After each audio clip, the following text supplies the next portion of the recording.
La situation du pays est moins violente qu'au cours des dernières années, bien sûr, et de nouvelles zones s'ouvrent aux touristes, pas tout, mais de nouvelles zones. Alors, dépaysement garanti, est-ce qu'il y a une infrastructure touristique, hôtels, etc. Oui, non? Oui. Oui. Oui. Alors moi, je vous emmène dans une zone particulière. Je vous emmène au sud de la Colombie, qui est la région du Cauca, qui était justement, comme vous le dites, une zone qui était occupée par la guérilla pendant longtemps. Ça va mieux, ça s'améliore déjà depuis quelques années. Hein. C'est pas non plus tout récent, mais effectivement, là, il y a eu les accords de paix. Donc là, on a la Colombie, et c'est donc au sud, voilà. Popayán, c'est notre point de départ. C'est par là qu'on va dans la cordillère centrale. Nous allons dans les montagnes. Alors l'infrastructure touristique, justement, elle est pas extrêmement développée. On n'a pas encore d'hôtellerie de luxe, par exemple. On est dans des hôtels standards. Mais tout va bien. Il y a des lits, il y a des salles de bain. Enfin, moi, je trouvais ça très confortable, en tout cas.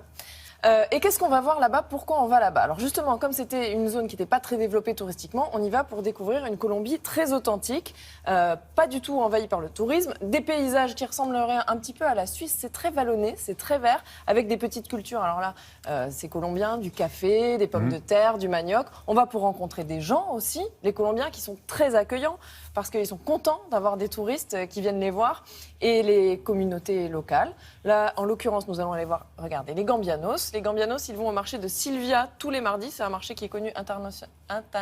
Oui, internationalement. Merci, voilà. merci William. Voilà, c'est très coloré. On voit leur artisanat, leur culture. Et enfin, on y va pour découvrir un site archéologique auquel on n'avait pas accès jusque-là. Un site archéologique qui est classé au patrimoine mondial de l'UNESCO. C'est très beau. On va voir des tombes, on va sous terre.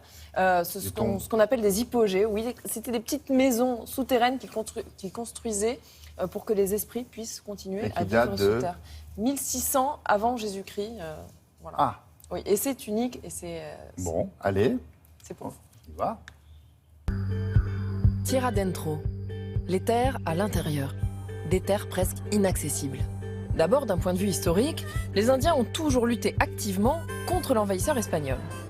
Puis d'un point de vue politique, cette zone a longtemps été absolument déconseillée aux touristes en raison de la guérilla qui y sévissait. Et puis enfin, il y a la géographie. La région du Cauca se trouve au cœur de la cordillère centrale de Colombie. La zone est donc montagneuse et sismique, ce qui complique pour le moins l'accès à la mystérieuse Tierra Dentro.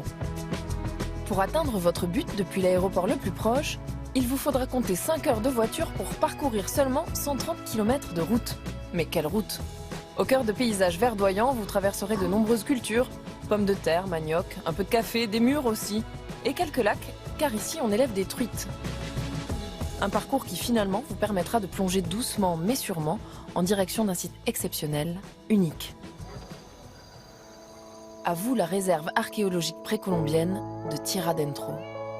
Vous allez y découvrir des hypogées, comme de grands tombeaux souterrains destinés à accueillir les esprits. Les premières ont été découvertes en 1936. Le peu d'informations dont on dispose, grâce au carbone 14, c'est que leur existence remonte à 1600 avant Jésus-Christ.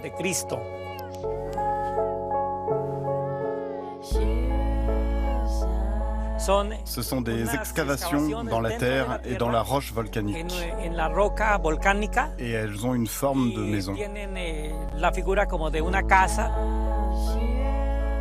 C'est bien mystérieux, parce qu'une fois qu'on est à l'intérieur, on sent une ambiance différente, en raison de la profondeur, de l'harmonie et de la tranquillité qui planent dans ce lieu. C'est si intéressant que le lieu a été déclaré patrimoine mondial, historique et culturel de l'humanité par l'UNESCO en 1997.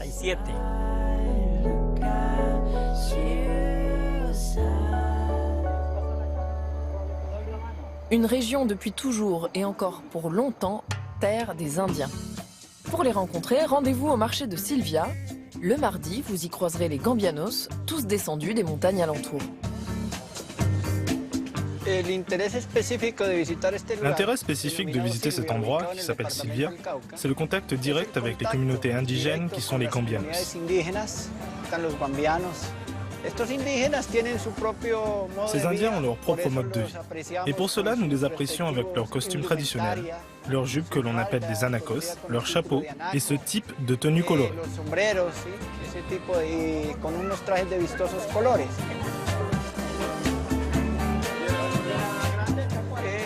À l'élaboration de la nouvelle constitution de 1993, l'État a offert une quantité de privilèges aux communautés indigènes.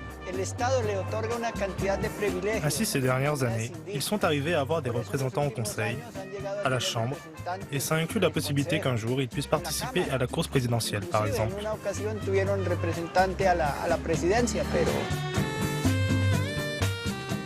Il faut rester combien de temps pour voir tout ce que vous venez de voir là? Ah, tout ça, moi je dirais au moins une semaine, mais il faut rester plus longtemps. Moi je dirais 15 jours et se promener comme ça dans la Colombie. Il y a tout à découvrir là-bas. Et on y va Pour avec y quoi? aller, Air Europa, je vous conseille cette compagnie parce qu'elle vous propose des allers-retours à partir de 660 €, ce qui est quand même très accessible. Et pour tous les autres renseignements, vous adressez à la Maison des Amériques latines, des spécialistes.